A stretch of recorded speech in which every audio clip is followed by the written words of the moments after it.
Ahora vamos a pasar a explicar los vasos sanguíneos. ¿Ok? Vamos a explicar, a ver, ¿qué tenemos por acá? Tenemos vasos sanguíneos y yo me olvidé las diapos. No, mentira, no me olvidé las diapos. Esto lo vamos a explicar todo en una sola diapo dibujándola.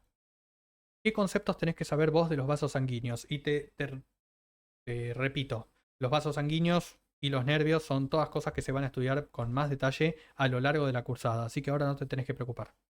Lo importante que tenés que saber es que el corazón es el principal... El corazón horrible que dibujé, espera. El corazón es el principal motor del sistema circulatorio. El principal, no el único. Entonces, ¿cómo es la circulación del corazón? Sale desde la arteria aorta, se va distribuyendo por arterias, por ramas arteriales, hasta todos los tejidos. Imaginemos que lleguemos hasta el pie, por ejemplo. Acá se dividen en arteriolas y después se dividen en capilares. Y acá es donde el oxígeno, o sea, sale la arteria con mucho oxígeno. Acá el oxígeno se libera y se liberan también los nutrientes. A las células. Y las células comen todo eso. Y después, las células liberan dióxido de carbono y liberan también desechos. Vamos a poner acá el desecho. Todo esto es captado por el sistema venoso, por los distintos capilares venosos, por las vénulas, y después esto llega a las venas. Llega, por ejemplo, a las venas cavas superior e inferior, y ahí terminamos en el corazón de nuevo. Entonces, del corazón salen las arterias, como la aorta, con mucho oxígeno y muchos nutrientes. Oxígeno y nutrientes. Y entran, vuelve la sangre al corazón por venas con poco oxígeno y mucho CO2. ¿Ok? Y pocos nutrientes. Entonces, ¿qué es lo que pasa? Hay que reoxigenar esta sangre. Para reoxigenarla vamos a salir a través de las arterias pulmonares, arteria pulmonar, vamos a llegar a los capilares del pulmón y vamos a volver con la sangre oxigenada a través de las venas pulmonares hacia el corazón. Y de ahí, venas pulmonares, y acá salimos de nuevo por la aorta. Aorta, perfecto. Dos cosas que quiero que notes en primer lugar. Número 1. Hay dos circuitos. El circuito mayor, que se compone por la aorta y todas las arterias del cuerpo y las venas del cuerpo, hasta las venas cavas que llegan al corazón. Y un circuito menor, que se llama circuito menor o circuito pulmonar. Circuito mayor, este es el circuito menor. Que el circuito pulmonar se encarga de... se forma por las arterias pulmonares y las venas pulmonares. Así que tenemos dos circuitos, el circuito mayor y el circuito menor. ¿Qué pasa? El circuito menor... ¿Qué otra cosa quiero que notes? Fíjate que en un momento salen las arterias con oxígeno, vuelven las venas con dióxido de carbono.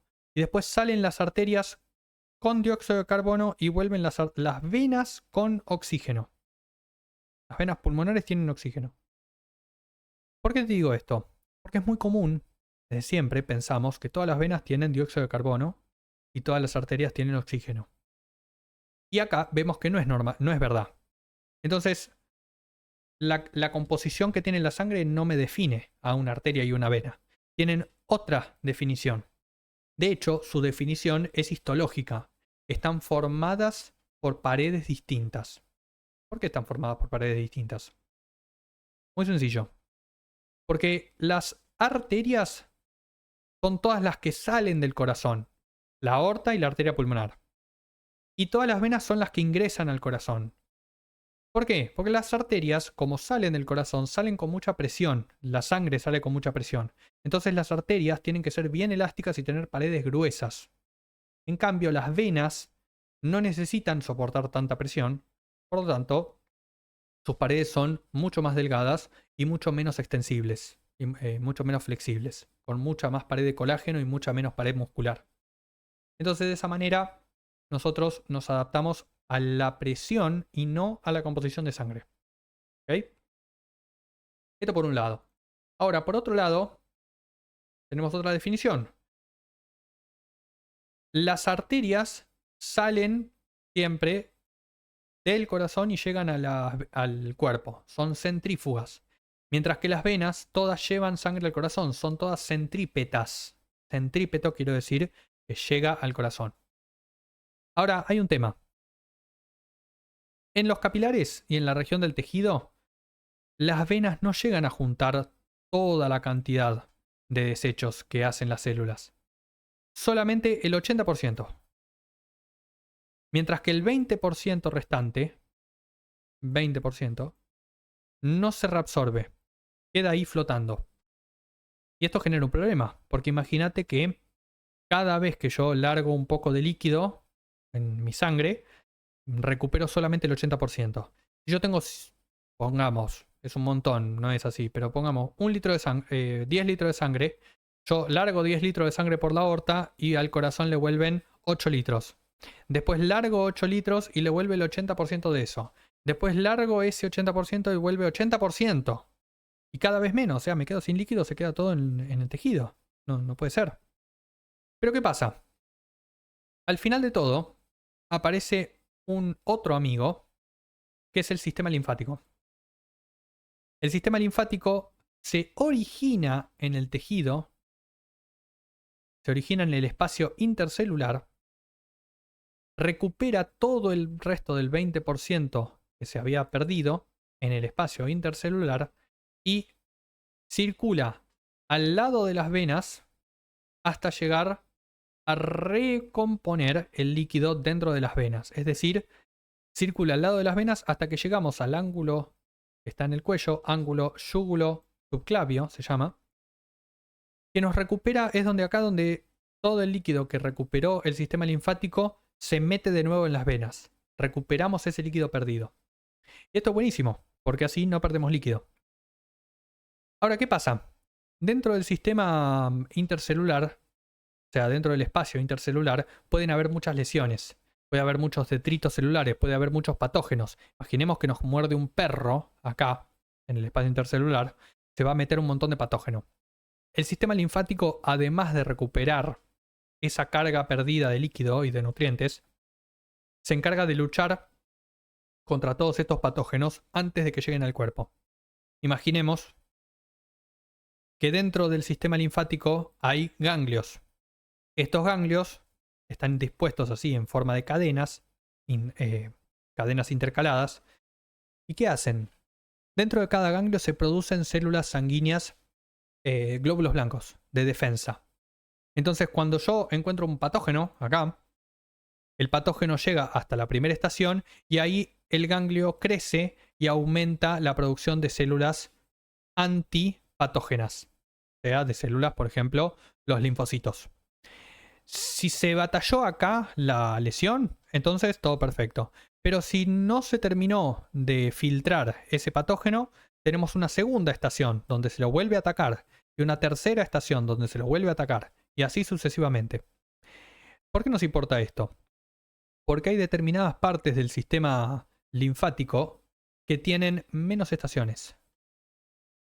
Y al tener menos estaciones, una lesión o un cáncer, por ejemplo, en esa región es más rápida de propagarse. Porque pensemos así, ¿qué pasa si llegamos hasta las venas? Y si llegamos hasta las venas, llegamos al corazón, del corazón vamos a los pulmones, podemos hacer una neumonía, y si no pasó nada en los pulmones, podemos llegar a la aorta y nos vamos al cerebro, nos vamos a todos lados. O sea, es un caos. De hecho, se llama una bacteremia. Es una infección de bacterias en el torrente sanguíneo. Es grave una bacteremia. O sea, es importante. ¿Qué otra cosa puede pasar?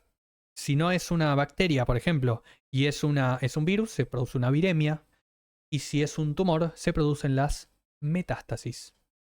Y además de eso, las metástasis no solamente es que crece el tumor en otro lado del cuerpo, sino que estos se pueden formar coágulos de células tumorales y eso te produce, por ejemplo, una ACV. Es terrible. Entonces, por eso tenemos que saber en qué lugares del cuerpo es donde hay menos drenaje linfático. O qué pasa si yo tengo que sacar todo el drenaje linfático. ¿Cuál es el drenaje linfático que tengo que sacar? Si yo tengo un tumor o una infección en una región del cuerpo, ¿cuáles son los ganglios linfáticos que yo tengo que revisar? Para eso sirve el sistema linfático. ¿Y qué más? Nada más. De esto estamos bien hasta acá. Por eso te digo, con el tema de las arterias y de los nervios, es un tema muy, muy corto. Ahora, vamos por último temita así rápido al sistema nervioso. Voy a volver para acá, voy a venir acá. Sistema nervioso. El sistema nervioso está formado por nervios. ¿Cuál es la función de estos nervios? En general tenemos dos funciones siempre. Funciones motoras y funciones sensitivas. ¿Qué quiere decir? Yo soy el sistema nervioso, lo que tengo que hacer es informar al cerebro qué es lo que está pasando, si hace calor, si hace frío, si me duele, si no me duele, lo que sea, si tengo hambre o no. Y a la vez el cerebro informa al cuerpo todo lo que tiene que moverse. ¿Okay? Entonces, la información sensitiva generalmente siempre ingresa al sistema nervioso y llega hasta el cerebro.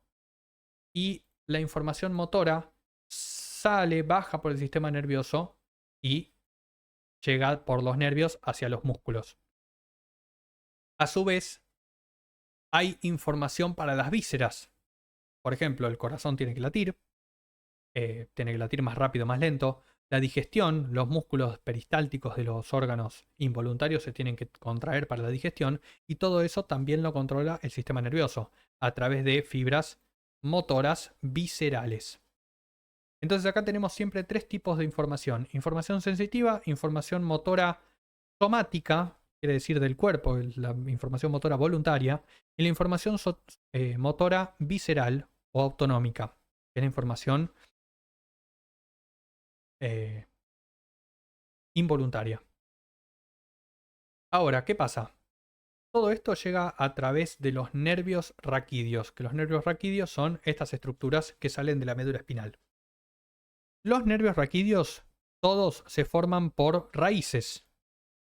Son estas raíces que vemos acá. Y las raíces son siempre las mismas. Son una raíz anterior y una raíz posterior. ¿Okay?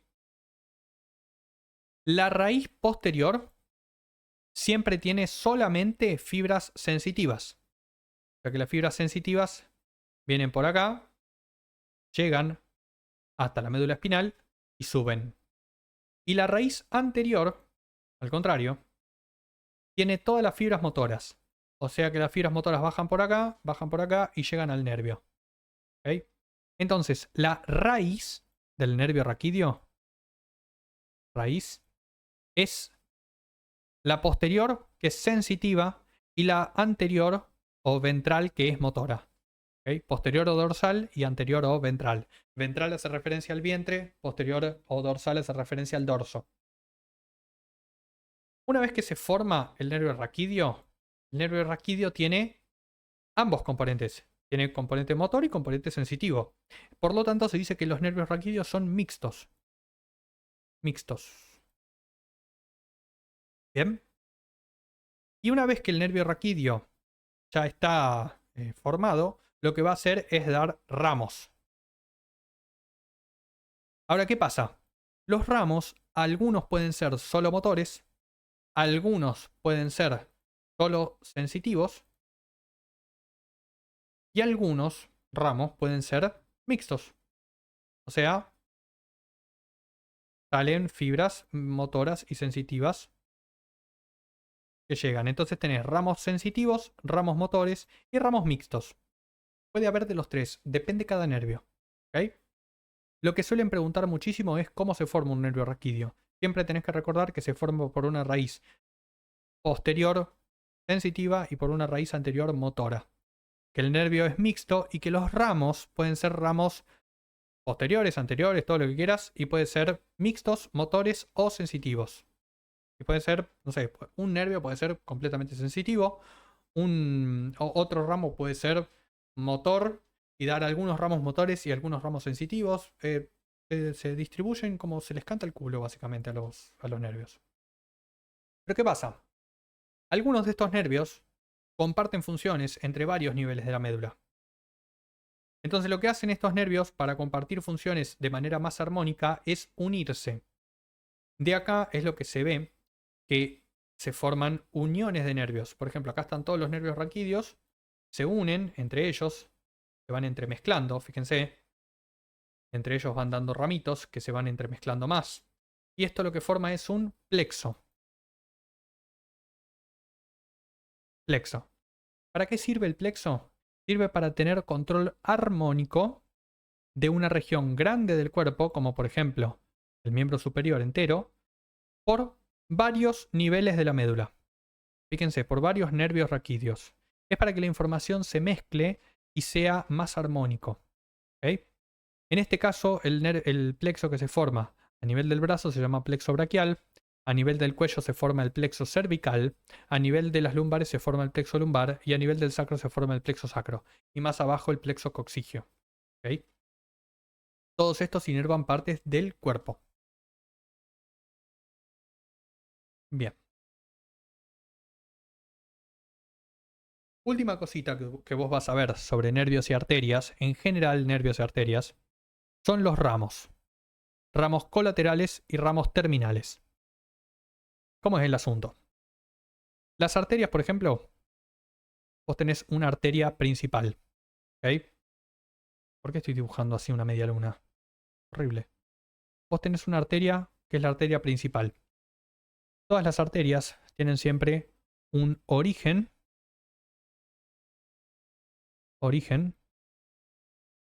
y una terminación. Terminación. Ahí está.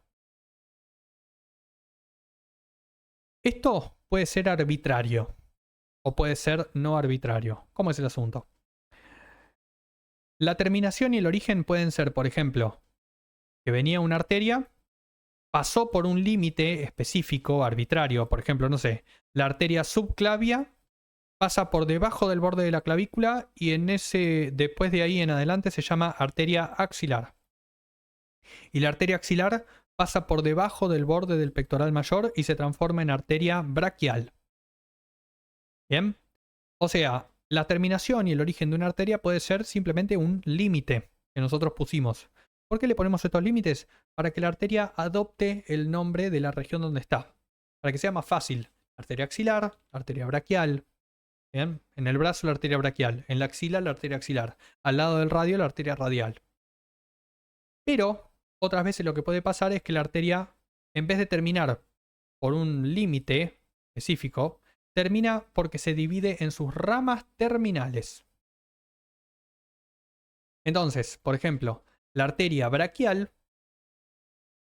se divide en la arteria cubital y la arteria radial. Entonces, esas dos son sus ramas terminales.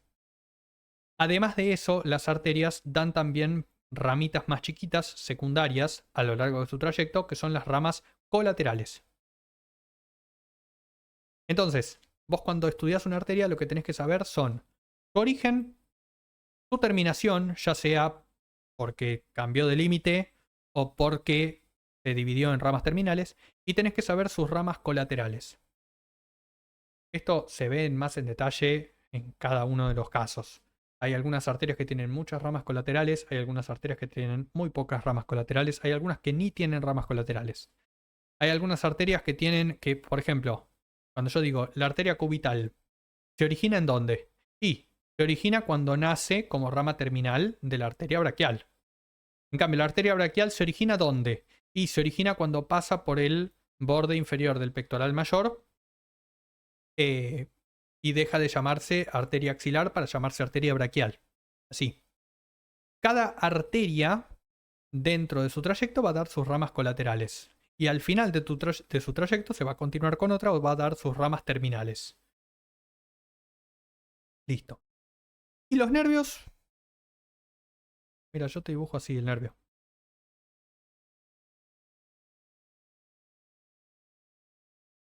Es exactamente lo mismo, chicos. El nervio puede originarse y terminarse por distintos... ¿cómo se llama? Por distintas Me sale el nombre.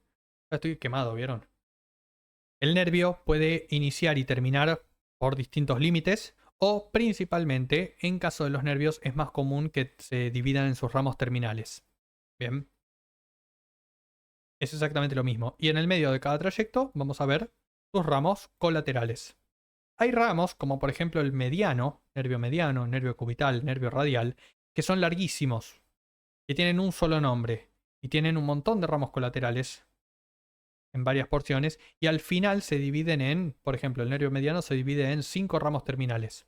¿Todos hay que saberlos? Sí, principalmente los ramos terminales. Los ramos colaterales es algo para sumar detalle. Pero lo que sí tienen que saber siempre es dónde se origina el nervio y dónde termina el nervio, y cuáles son sus ramos terminales. Dónde se origina la arteria y dónde termina la arteria, y cuáles son sus ramos terminales. ¿Okay? Eso siempre. Bien.